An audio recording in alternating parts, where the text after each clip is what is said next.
Good day, good sir. Today I wanted to share with you a card trick. I don't do a whole lot of card trick, at least not the stuff that I post. So I wanted to share with you a card trick of mine. It's an out of this world style effect that I made last summer. And like always, I do check the Conjuring or other material to see if I can find out if this is original, because I do not want to post other people's works. So if you know that this is somehow a marketed effect or in a book, let me know, because I do not want to copy other people. But I will say, this is a banger of a trick, and I've sort of messed around with it since last summer, and I want to teach it to you. So here we go. Everything's so shaky. All right, so let's see what this trick is about. Like I said, it's an out of this world style effect, so you can show a deck of cards where all the cards are supposedly different. You then proceed to remove the jokers. I gotta get rid of those. They are not the best to have in this effect. Hence the fact that, you know, they don't have red or black color. Sure, one has color, the other one does not. Well, point is, you then proceed to shuffle the cards. Right? It's true, it's not a fake false shuffle. It is actual shuffles, as you can see. Like, it's fair. You can have the spectator do some of this too. Point is, now you give the cards to the spectator, and they will cut off like a third of the deck, about there. You then ask them to do something very special, which is the casino wash shuffle. So you ask them to mess all of this around on the table. It's a huge mess, like, and they make this mess with themselves among the whole table. So they make a huge mess, and they do so, and that's good. Then you ask them to separate this into two groups of cards that has to be like sort of equal playing cards. There you go. So they done that. Maybe they want to move one card into this pile and be satisfied. You then proceed to pick everything up, square everything up nice and neat. Do the same over here. They would square it up, but I don't have a spectator here to do it. So I'm gonna do it myself. And this is where we're at. They took a pile from a shuffled deck, they mixed it around, casino washed it, separated it into two piles. They chose whichever card went where, and now they've separated it into two piles, which we then show to be red and black. Red and black, all the way through the entire pile. We got red and black, finally red and black in the shuffle deck. That's the routine. I hope you're gonna like it. Okay, so let's get into how this actually works and how one would go about coming up with this. Because it's not a fun story, but it is a story. It is a story. One negative thing I don't like about this routine compared to the regular out of this world style routine is that this requires your deck to be in a stack. It's not a stack that takes a long time to set up. It's not like Mnemonica or Cy Stebbins. It's a very, very easy stack. You can set it up in a minute. But still, the reset, not much reset afterwards, unless you want to set up the stack again. So it's not really repeatable. But first you want to start off separating the deck into red and blacks. I usually keep the jokers in the red pile, but it's completely up to you. They just stand out quicker when I need to remove them. And then you want to find where they part and roughly take half the red pile, split it into two, and the other one, the black one, split it into two. So you kind of have this thing going on. So you take half of the black one and stuff it in between the red ones. So now this is your stack. You got red, black, black. That's all. That's the stack. It doesn't matter what numbers they are, what order they're in, as long as they're in red, black order. Then you're set to go. So how do you perform the routine?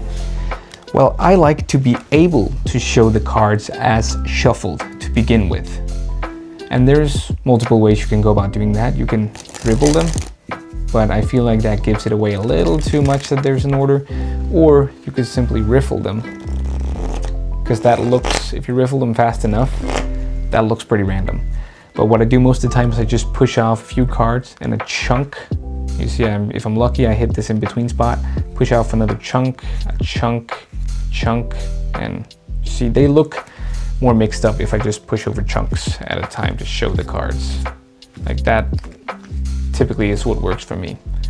Then you want to remove the jokers. And that is not, I wouldn't say the setup, but it helps with the setup.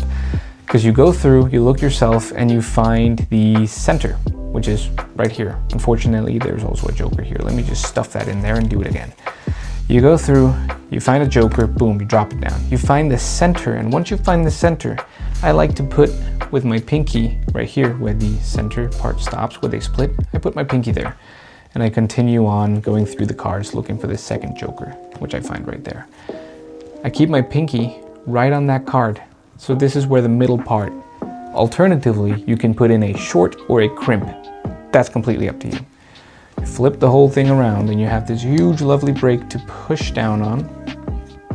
Gather a break right there, which is what I then separate for the riffle shuffle. Because yes, the riffle shuffle is the setup in this case.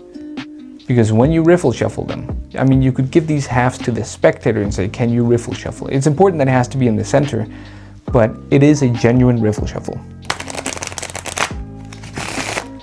And when you riffle shuffle, what happens is that you separate the reds from the blacks. There's a little bit of kerfuffle in the center, but that does not matter. You just separate red and black. And the reason why I found out that this was possible, I believe it was because I was looking at some stack setups, though I don't like using stacks. You can set up, I think it's the, well, I shouldn't say how to set up the stack because it's I think it's a part of a marketed book, but you can set up some stacks from pharaohs or put a deck in a certain order with pharaoh shuffles. And so I thought, obviously you can't do it to the same precision with a riffle shuffle, but you can probably do something a little bit larger like red or black, which you totally can. They're separated, like sure, it's not perfect in the center, but if for this style routine, it fits perfectly. So you do that, and now you may think, what about the overhand shuffle? Well, the overhand shuffle doesn't really do much. When I get to around the center, I usually just would take like one card at a time, and when I'm far past the center, I would just continue shuffling normally. That does nothing, it just changes. Now it's red here and black here. I believe it's called an Irish shuffle, I'm not sure, but you can do that and you just get you around the center, do regular shuffles, and now I'm past it and I can take chunks again. And it doesn't change anything, but it looks very fair. And you can have the spectator do it. I wouldn't recommend you to have them overhand shuffle it more than once if they don't do the Irish shuffle, which of course they don't do because they don't know it. But if you shuffle it yourself, you can shuffle multiple times. Now you give the cards to the spectator and you say, can you cut off like a third of the deck? And they do so. Put them down on the table. Of course, this is all just red cards. All of these are red cards. And so they mess this around. They go wee woo, wee woo. Everything gets messed up. Meanwhile they do so, you take about half of a third with your pinky. Right there. That's ish. It takes a little bit of practice to get it right, but this is sorta that amount of cards. What is this, like, not enough, that's for sure. I would assume it's probably like, if it's, yeah, I don't want to do the math, but it's a little stack of cards. But you keep a break there. Now in the performance, I did a deck switch that's pretty invisible. But if you want to do this for a spectator, I usually just have them separate this. And then I would say, I would pick a pile myself. I'd say, yo, can you square up these cards? And as I do a jinx switch where I take these cards. This is important, it's very important, pay attention. It's a jinx switch. Put these on top and lift up above your break. And dump these back down. That's the switch. But though it doesn't really seem like a very good switch, trust me, it flies by. Because here's what it looks like in speed. You're like, you square these up, can you shuffle those up? Perfect. Right, that's the switch. Alternatively, if you want it to be mega invisible, you can do a pass where you square everything up and you put these back down. Which is what I do if someone's really paying attention to what I'm doing. I would do that. But it doesn't really matter since they are so focused on squaring all this up. that it really couldn't matter anymore. And the reason why you're switching it for the bottom cards here, the bottom of your break here, is because that all those are black. And so you're switching out their red cards for your black cards. And now you have red-black order. And so you can ask them to turn some of the cards over. I usually do this and be like, bam. Oh, hell yeah. You're not impressed? You don't see it? Well, you separated them in red and black. Or I would say, oh, how about this? Still don't see it? Like, no? What about now? You don't see it? Oh, look, they're red and black. And then I would go from there and show that all of them are perfectly in red and black order. And that is essentially the entire method for this trick. The entire thing right there. And then take the cards back, boom, and do an actual riffle shuffle. I like to, of course, before they flip everything over, this is important, do a recap. Do a recap of everything. Do you hear me up there? Do a recap. They cut off the cards, they switch them around, they're in this part where you have to go deal the cards. You say, look, we shuffled these cards, and shuffle them in front of their face. You go, we shuffled these cards, so we had a shuffled deck. You took third, you smushed them around on the table, and then you proceeded to separate it into these two piles, and then do the reveal. It's important. It builds up the anticipation of what is going to happen. And yeah, that's about it. That's about it. Let's hit it with a quick recap. All right, quick recap. This is the order of the deck. You say, woomy whammy, let me remove the jokers. You get a break at the center, remove a joker, remove another joker, turn everything around, push down on your break, get a good break, do a riffle shuffle from that break. Okay, boom. Do an overhand shuffle, Irish shuffle, whatever, right? Do a shuffle. And voila, the deck should now be in this position. Black, red. Ask this, oh, Jesus Christ, man, stay the same place. You ask the spectator to remove a third of the deck. Boom, they do so. You get a break on about half of a third of a deck.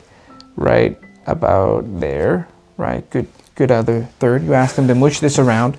They mush it around. You ask them to separate it into two sort of equal piles. It doesn't have to be perfect. You can ask them to switch some cards around. You say, look, I'm gonna square this up. Could you go ahead and square yours up as well? They do that.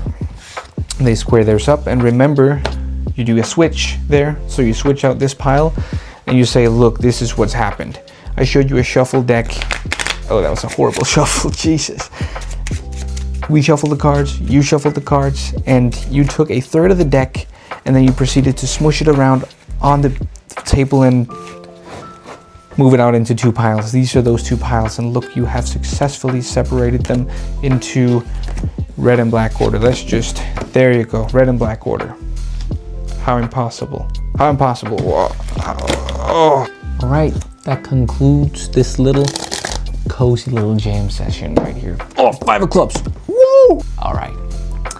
I hope you've enjoyed it. I hope you're gonna use it. Go out there and kill, because it's a strong effect. I've been performing it for half a year, which is not that long. But every single time baffles people.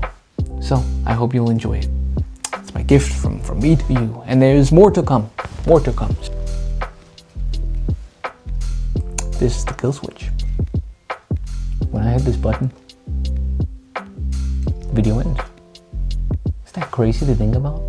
The camera's all the way over there. I have the switch over here. It's like magic. That whenever I just push this, the whole